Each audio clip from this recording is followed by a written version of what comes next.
साथियों नमस्कार। आप सभी का स्वागत है हमारे YouTube चैनल मैथ क्लास में।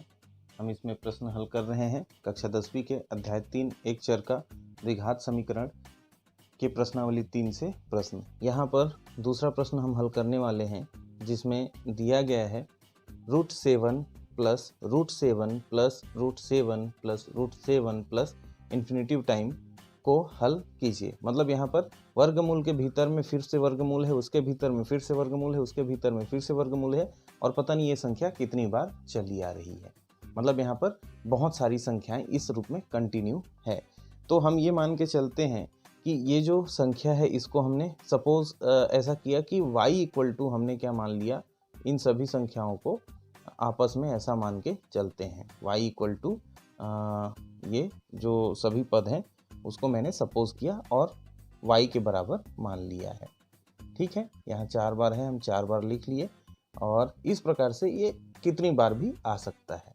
मान लीजिए अब यहाँ पर जैसे कि हमने y का घात 2 किया, इसको मान लीजिए हम समीकरण 1 मान लेते हैं दी, और यहाँ y का घात 2 किया, वर्ग किया, तो इधर भी हमको क्या करना पड़ेगा, वर्ग करना पड़ेगा। तो ये जो जितनी भी संख्याएं हैं उनके ऊपर भी क्या लग जाएगा, वर्ग लगेगा। और दूसरा चीज़, इसको वर्ग करने से पहले एक और चीज़ को हम समझ लेते हैं कि इसकी जगह पर जैसे कि यहाँ से जितनी भी संख्याएं आई हैं उसकी जगह पर हम क्या लिख सकते हैं, y लिख सकते हैं। अच्छा, क्यों लिख सकते हैं, देखिए जैसे मैंने क्या कहा, यहाँ पर 7 प्लस फिर से क्या आया है 7 प्लस फिर से क्या आया है 7, फिर प्लस क्या आया है 7, फिर प्लस क्या आएगा 7, फिर प्लस क्या आएगा, ये पता नहीं कितनी बार आते जाएगा। तो हमने क्या किया, इन सब को y के बराबर माना है, तो मान लेते हैं इतने को हम इस प्रकार से भी लिख सकते हैं 7 प्लस इसकी जगह पर क्या लिख सकते हैं y, क्योंकि ये पता नहीं कितनी बार आया है, अनंत बार आया है। तो उसमें से एक को हटा दो और बाकी जो बचा क्या उसको भी y लिख सकते हैं, बिल्कुल y लिख सकते हैं, क्योंकि यहाँ की गिनती हमको पता नहीं है, ये बहुत ज़्यादा मात्रा में है। जैसे कि एक मुट्ठी रेत है और एक मुट्ठी रेत में से एक रेत को हमने हटा दिया और बाकी जो रेत बचा तो उसको भी हम क्या कहेंगे, एक मुट्ठी रेत ही कहेंगे ना। ये तो नहीं कहेंगे कि एक मुट्ठी रेत में से एक रेत कम हो गया, ऐसा नहीं कहेंगे। वहाँ से एक मुट्ठी में से एक रेत को हमने हटा दिया तो भी वो मुट्ठी भर रेत कहलाएगा। वैसे ही मान लेते हैं कि ये बहुत बार आया है ऐसा, उसमें से एक बार को हमने हटा दिया तो बाकी सबको भी हम क्या कह सकते हैं, y कह सकते हैं। इसीलिए हमने इस जगह पर ये जो वर्गमूल 7 है इसको हमने वर्गमूल 7 रखा और बाकी की जगह पर हमने क्या रख दिया, y रख दिया। अब इधर हम क्या कर रहे हैं, वर्ग कर रहे हैं, तो इस पक्ष में भी हमको वर्ग करना पड़ेगा क्योंकि दोनों पक्षों में ही हमको हल करना होता है। तो यहाँ पर हमने एक और को यदि वर्ग लिया है तो दूसरे वर्ग को भी वर्ग लेना पड़ेगा। अब यहाँ जो हमको मान मिला हुआ है इससे क्या हो गया, ये y का वर्ग हो गया। अब एक और चीज़ होता है, जैसे कि मान लीजिए वर्गमूल 2 है और इसका हमने क्या किया, वर्ग किया, तो इसका मतलब क्या हो गया, वर्गमूल 2 का गुणा वर्गमूल 2 से करेंगे तो इसका उत्तर आ जाता है 2। ऐसे ही हम और देख लेते हैं, वर्गमूल 3 का घात यदि 2 हमने किया, इसका मतलब क्या हो गया, वर्गमूल 3 का गुणा वर्गमूल 3 से करेंगे और ये क्या आ जाएगा, 3 आ जाएगा। ऐसे ही मान लीजिए यदि वर्गमूल x है और इसका भी घात हमने 2 कर दिया तो यहाँ पर क्या हो जाएगा, वर्गमूल x का गुणा वर्गमूल x से करेंगे तो ये भी क्या बन जाएगा, x बन जाएगा। वैसे ही सेम यहाँ पर यदि वर्गमूल 7 है और इसका घात है 2 तो इसको हम क्या लिख सकते हैं, वर्गमूल 7 धन यहाँ पर वर्गमूल 7 धन y गुणित 7 धन y, तो यहाँ से भी क्या हो जाएगा, वर्गमूल हट जाएगा और इसको हम क्या लिख सकते हैं, 7 धन y 7 प्लस y। तो वैसे यहाँ से वर्ग हमने किया तो इधर भी वर्ग लगाया, वर्ग लगाने के कारण इसका वर्गमूल हट जाएगा और ये बन जाएगा 7 प्लस y। अब इसका पक्षांतर कर दीजिए तो y स्क्वायर, ये पक्षांतर होके y इधर आ जाएगा माइनस y, 7 भी इधर आ जाएगा -7 इक्वल टू 0। ये क्या बन गया, अब आपका वर्ग समीकरण बन गया है। अब इस वर्ग समीकरण को हम गुणनखंडन विधि से हल करते हैं।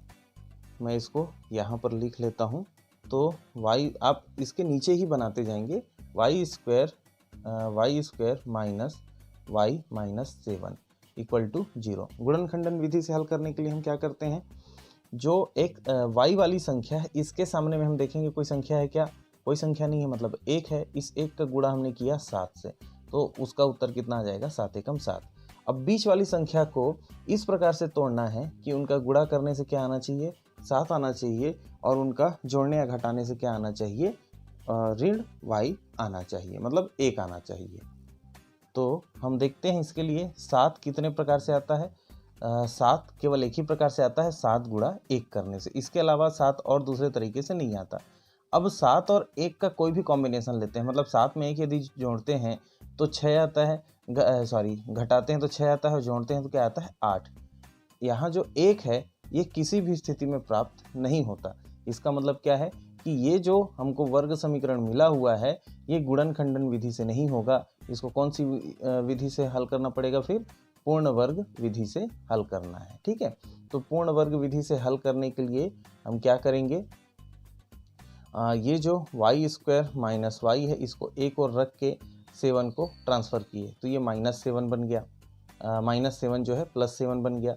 अब उसके बाद देखते हैं y² माइनस, ये कौन से सूत्र में हमको तोड़ना है, यदि हम पूर्ण वर्ग विधि उपयोग करते हैं तो a माइनस b का square equal to a² minus 2ab plus b²।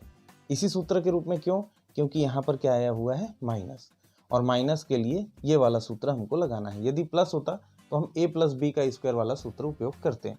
तो अब इसकी सहायता से हम इसको तोड़ते हैं तो देखिए पहला पद यहाँ पर a का घात 2 होता है तो यहाँ भी पहला पद हमको y का घात 2 मिल गया। अब दूसरा पद में माइनस है, माइनस आ गया, लेकिन यहाँ 2 है, यहाँ 2 नहीं है, तो हम क्या करेंगे, 2 अपने तरफ से डालेंगे।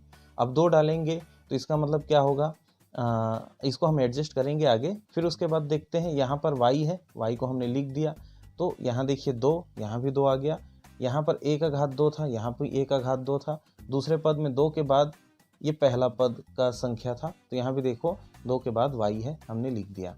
अब यहाँ कुछ भी नहीं है तो हम ऐसा मान सकते हैं कि यहाँ पर 1 भी है। ठीक है, एक मतलब एक तो गुणांक है, वो तो हो सकता है क्योंकि किसी भी संख्या से यदि 1 की गुणा कीजिए उसका मान परिवर्तित नहीं होता है। तो इस प्रकार से हम क्या देखेंगे, यहाँ पर कुछ नहीं है तो 1 है। दूसरा चीज़, यहाँ पर 2 हमने डाला था, उस 2 को एडजस्ट करने के लिए उसको कहाँ करना पड़ेगा, नीचे करना पड़ेगा, क्योंकि 2 का 2 से कटेगा तो क्या बचेगा, y ही बचेगा। और इस प्रकार से इस y को हमने इस रूप में परिवर्तित कर लिया। अब यहाँ पर क्या है, इक्वल टू 7। अब इसको थोड़ा सा व्यवस्थित तरीके से हम लिख लेते हैं। व्यवस्थित तरीके से लिखने का मतलब क्या है, y² माइनस 2 इंटू, ये देखिए 1/2 इंटू y। अब इस सूत्र से फिर से तुलना करते हैं तो देखिए ये y की घात 2, पहला पद का घात 2 हो गया, फिर ऋण हो गया, फिर 2 आ गया, फिर यहाँ a की जगह पर y है तो y यहाँ पर है। अब जो बच गया वो क्या है, आपका b है, मतलब b की जगह पर क्या है, 1/2 है। तो सूत्र के रूप में यदि लेना है हमको तो b का घात क्या होता है, 2, तो इसलिए 1/2 का घात हमको क्या लेना पड़ेगा, 2 लेना पड़ेगा। ये हम अपने तरफ से ले रहे हैं। तो इसको जोड़ना है यहाँ पर, इसलिए हमने प्लस करके 1/2 का स्क्वायर किया। तो जब इधर हमने जोड़ा है तो सीधी सी बात है कि लेफ्ट हैंड साइड में यदि हमने जोड़ा है तो राइट हैंड साइड में भी सेम चीज़ को हमको जोड़ना पड़ेगा। अब इससे हम देख सकते हैं कि ये इतना तो है, सूत्र रूप में आ गया, सूत्र रूप में मतलब इस रूप में है, देख लीजिए। तो अब क्या है, जैसे कि यहाँ पर होता है तो ये पहला पद और ये दूसरा पद बन जाता है, वैसे यहाँ पहला पद क्या बन गया, y, और दूसरा पद बन गया 1/2 का घात 2, क्योंकि यहाँ सूत्र रूप में हमने इसको जमा लिया। अब उसके बाद यह है कि यहाँ 7 है प्लस ये 1/2 का घात 2 है, तो इसका मतलब हो गया 1/2 गुणित 1/2। जहाँ घात 2 है तो इसको तोड़ेंगे तो ऐसा होगा। तो इसमें देखिए 1 का ऊपर में 1 और 2 का नीचे से गुणा किए, 2 दूने 4, तो यहाँ क्या आ जाता है, कुल मिला के इसको हल करेंगे तो 1/4 यहाँ पर आता है। अब इसी को मैं हल करता हूँ, 4 का 7 से तिर्यक गुणा होगा, 7 चौक 28 और 1 हो गया 29/4, मतलब y माइनस 1/2 का स्क्वायर, y माइनस 1/2 का घात 2 बराबर आ गया 29/4।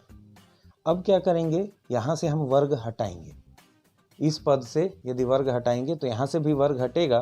तो देखते हैं वर्ग हटाने पर क्या बनता है, y माइनस 1/2 का वर्ग हमने हटाया तो यहाँ पर क्या लग जाएगा, वर्गमूल लग जाएगा 29/4।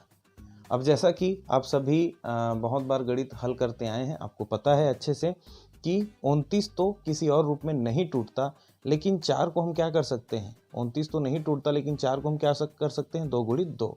देखिए यहाँ जोड़ी बन गया, मतलब ये बाहर आ जाएगा और इसमें से वर्गमूल हट जाएगा। कहने का मतलब ये जो वर्गमूल है ये केवल 29 तक रहेगा और नीचे की संख्या में से वर्गमूल हट जाएगा और क्या बन जाएगा 2।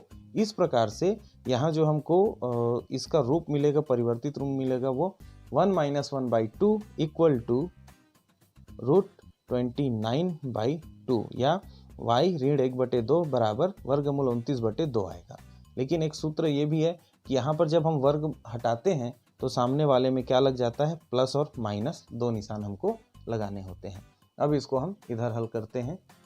मैंने प्रश्न यहाँ पर फिर से लिख दिया है, y - 1/2 इक्वल टू ± √29/2। अब क्या करेंगे, एक बार धन चिन्ह लेके हल करेंगे और एक बार ऋण चिन्ह। कहाँ से, यहाँ से, ये 2 बार है ना धन और ऋण, तो धन चिन्ह लेके हल करेंगे और दूसरी बार ऋण चिन्ह लेने पर, इस प्रकार से 2 बार इसको हल करेंगे तभी y के 2 मान हमको मिलेंगे।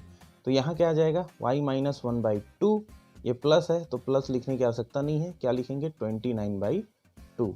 y का मान ज्ञात करना है इसलिए y इधर रहेगा और ये -1/2 इधर आ जाएगा। ये 29/2 प्लस हो जाएगा, ये 1/2 इधर आने से प्लस 1/2। देखिए नीचे की संख्याएं बराबर हैं तो इनको तिर्यक गुणा करने के बजाय हम एक बार लिख दिए और ऊपर में आ जाएगा वर्गमूल 29 धन 1 √29 + 1, या फिर y इक्वल टू 1 + √29/2। ये हो गया पहला मान। अब ऐसे ही माइनस यदि लेते हैं तो y - 1/2 इक्वल टू, यहाँ क्या था, इसको माइनस लेना है √29/2। y का वैल्यू हमको निकालना है, y का मान ज्ञात करना है, इसलिए -√29/2 और ये जो है ट्रांसफर होकर इधर आ जाएगा +1/2। तो जैसा हमने इधर किया था वैसे ही देखेंगे, दोनों के हर तो बराबर हैं इसलिए हर को हमने एक बार लिखा और यहाँ पर आ गया -29 रूट में +1, या फिर इसको ऐसा लिख सकते हैं y इक्वल टू 1 - √29/2। तो ये हो गया y के 2 वैल्यू, या फिर इस जो प्रश्न है इसको हल करेंगे तो इसके 2 उत्तर हमको क्या क्या मिलेंगे। प्रकार से इस प्रश्न के 2 उत्तर आपको मिल जाएंगे, y इक्वल टू 1 + √29/2 और y इक्वल टू 1 - √29/2, या फिर y बराबर 1 धन वर्गमूल 29/2 और y बराबर 1 ऋण 29 वर्गमूल 29/2।